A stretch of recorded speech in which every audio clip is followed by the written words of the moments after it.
Chinese factories are insane. You know, it's very, very difficult to gain access to some of these factories that allow me to film inside. It's not like I can just walk up and knock on the door and say, "Hi, I'm Paul, I'd like to come in and film everything." This takes a long time, sometimes years, to build up the relationships for people to trust you to come in and film everything that they're doing and then share it with all of you. So today I've got 3 factories that I want to take you to. All 3 of these factories are located in Zhongshan, really in my backyard. The first one I'll take you to is one of the largest weighing apparatus manufacturers in the world. For 16 consecutive years, they are the #1 scale manufacturer in China. They don't just do assembly, they also do manufacturing of all the little bits and pieces. And watching all of that go down was truly a sight to see.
This company makes all kinds of scales, from little tiny scales to large industrial scales. I mean, the technology for, your typical household scale is rather simple, but some of these industrial scales and all the other added features that they have when they incorporate the internet and applications on your phones and everything, the technology can get really complicated.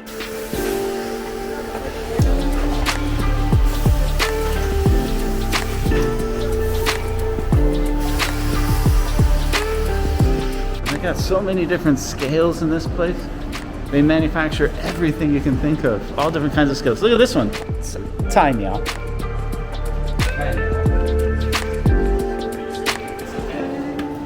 I'm just having fun.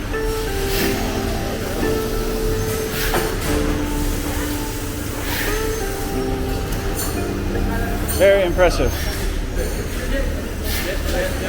10 assemble lines here. 10 lines just in this room. 10 in this room. 10. 1, 2, 3, 4, 5, 6. Oh wow. Okay.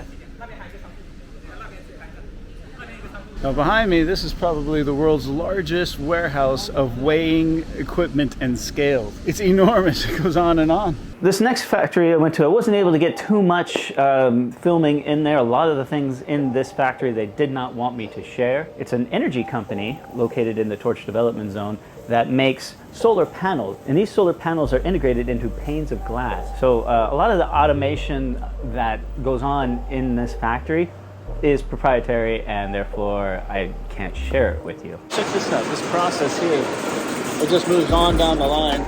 Very cool. Factory tours are a lot of fun and you get to learn a lot. For those of you who have never been to China or seen these mega factories that are just dotting the landscape from north to south, east to west, it really is fascinating and it blows your mind when you think about the scale of it all.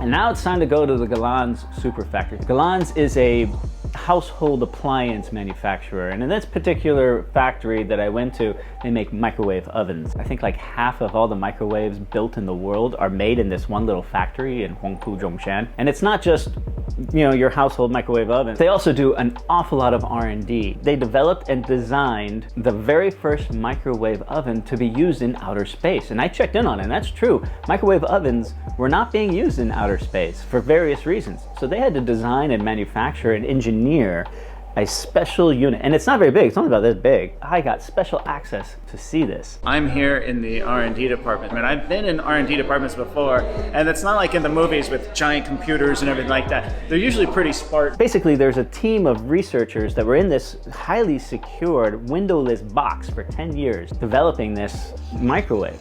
And they had to do it all from scratch to meet aerospace specifications. These are the different iterations that they've had over the last 10 years of developing this. You know, when you think of a microwave, you think, oh, everyone has it. How hard could that be? No, it's very, very hard. It is just one microwave. It's supposed to last 10 years. Precision engineering that has to go into something like this. So you can imagine engineering on a computer and then trying to mold it and mill it. This weighs nothing. This is no weight at all. I can't show you the front of it. It won't let me film that, but I can go over here and I can show you kind of what the front will look like without all the components and the buttons and all of that. It's not very big, it's pretty small. So this is an example of the rice that they will cook in here. And this weighs 60 grams. And it's like ordering an airline meal. I'm gonna go have a bite to eat here on the campus. This campus is multiple city blocks. You literally have to drive from one area to the other. I'm excited. Let's get some food. And it's a hot day today, man. I'm hungry. This factory is so large, when they built the solar array on the rooftop of the factory, at the time it was one of the largest solar arrays in the world. Glands represents about 50 million units of home appliances every year. So there are many areas of the factory like this. It just goes on and on and on with buildings flanking both, catwalks going back and forth. Very typical of a Guangdong style factory, but the real magic happens inside.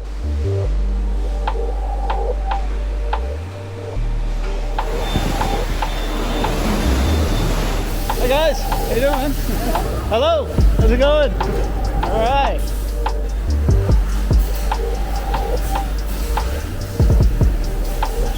It's really neat to see on one side them entering the line, and then on the other side they come out a finished product packaged and ready to be delivered.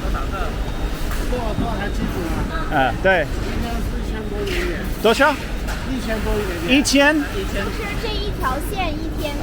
Wow. Yeah, one line, 1,000. Wow. Just on this particular floor of this particular building of this particular factory, they got 6 lines. Each one pumping out over 1,000 units per day. That's 6,000 units per day just from this small little room. This is where they have all the new products and then they start testing the food quality after it's cooked. The Land's Cooking Center. So you can imagine, it smells really, really good in here. Is it safe to try it? Maybe safe? Okay. So these guys, all they get to do all day long is cook and eat. They call them cooking engineers. They should have a gym next door. This right here, this stuff just came out of the oven. These chicken wings, I just had them, but these chicken nuggets are fantastic. And if I worked here, this is where I'd want to work, right here. Again, I cannot emphasize the amount of work it took to get access. I want to thank all the people involved to help make this happen, not just the managers and the owners of the factories and the production engineers, but also Zhongshan Daily, the Zhongshan Foreign Advisory Council, and the city of Zhongshan for helping to facilitate me coming in and filming some of this and bring it to all of you. Thanks everybody for watching. We'll see you in the next one.